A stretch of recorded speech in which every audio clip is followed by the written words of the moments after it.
Mr. President. Mexico. Mr. President, we are now in the third week of President Trump's government shutdown. This is yet another manufactured, unnecessary, and frankly irresponsible crisis from this president. And this one comes at a steep, steep cost for very real people.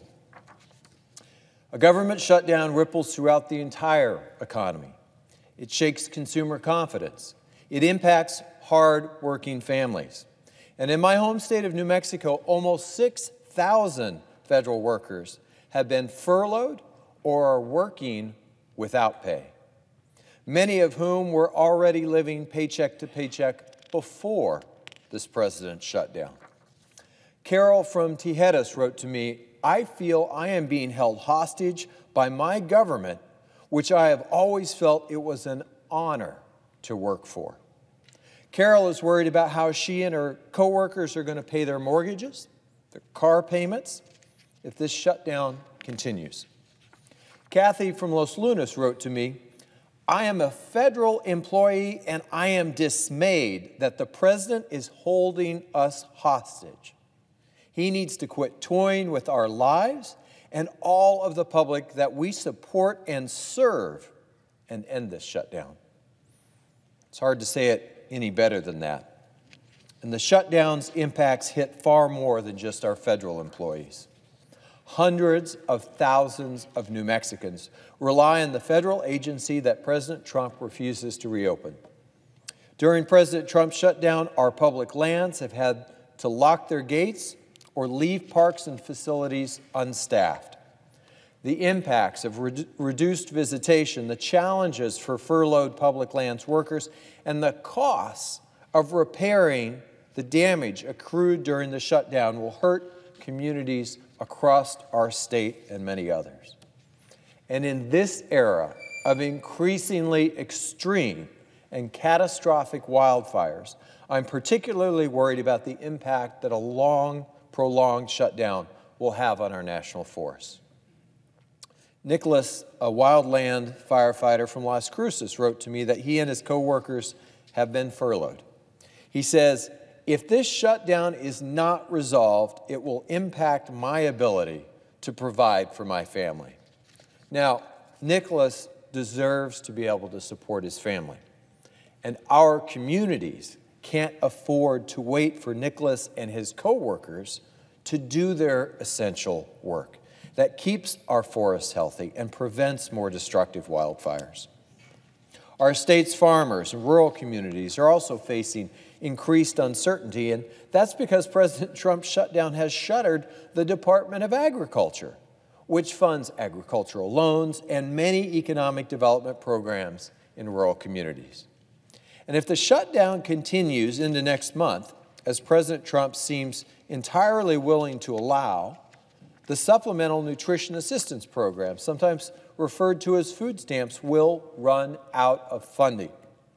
That would mean millions of Americans, including more than 500,000 in New Mexico alone, would be left struggling to put food on the table. Over the weekend, KOB, one of our local television stations in Albuquerque, talked to New Mexicans who would be impacted by a lapse in food stamps funding. One man named Steven said, "All of us who use food stamps, we rely on it. That's how we eat. That's how we get our nutrition." He said that if he can't receive his support for food next month, he might have to take out a loan and go into debt. New Mexico is also home to many tribal nations who are disproportionately impacted by a lapse in federal funding and are now under distress to meet very basic needs in their communities. That includes things like law enforcement, education, housing, transportation. Let me tell you just one example I heard from the Mescalero Apache tribe in southern New Mexico. Mescalero's lands span more than 700 square miles. Because of President Trump's shutdown, the tribe's federally funded police force has been furloughed. Just think about what it means for someone who needs help, someone who needs to report a crime, someone who needs medical attention. And I need to remind us that this shutdown comes right after Congress failed in December to reauthorize the Violence Against Women Act. Now, without this law and without funding, tribes are especially strained in addressing an epidemic of sexual violence that has been so acutely felt in their communities. Mescalero has seen every single one, all of its Bureau of Indian Affairs social workers and victim specialists furloughed. That is extremely dangerous for women and children who are victims of abuse. These are real people's lives being unnecessarily damaged by President Trump, all because he won't stop holding our government hostage. Perhaps most telling about President Trump's shutdown is the impact it is having on our federal workers responsible for keeping our nation safe along our southern border.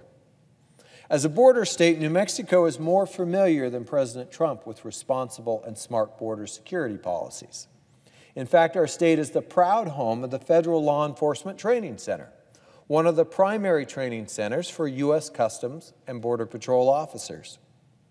Because of President Trump's shutdown, the workers at FLETC and all of the officers working at our ports of entry and agents along our border are either furloughed or working without pay. How can it possibly be the best way to keep our nation's border region safe and secure? The president has said he would be proud to shut down our government, and, well, I have to say that there is nothing to be proud of about any of this. The president must put an end to this shutdown. Look, the way out of this is pretty straightforward. The votes are not there in either the House or the Senate to make Americans pay the bill for President Trump's wasteful border wall. Signing a bipartisan government funding bill to reopen the government is the only responsible way forward. The only thing he's doing by refusing to back down is hurting Americans, like the families I represent in New Mexico, like the people who work along our southern border.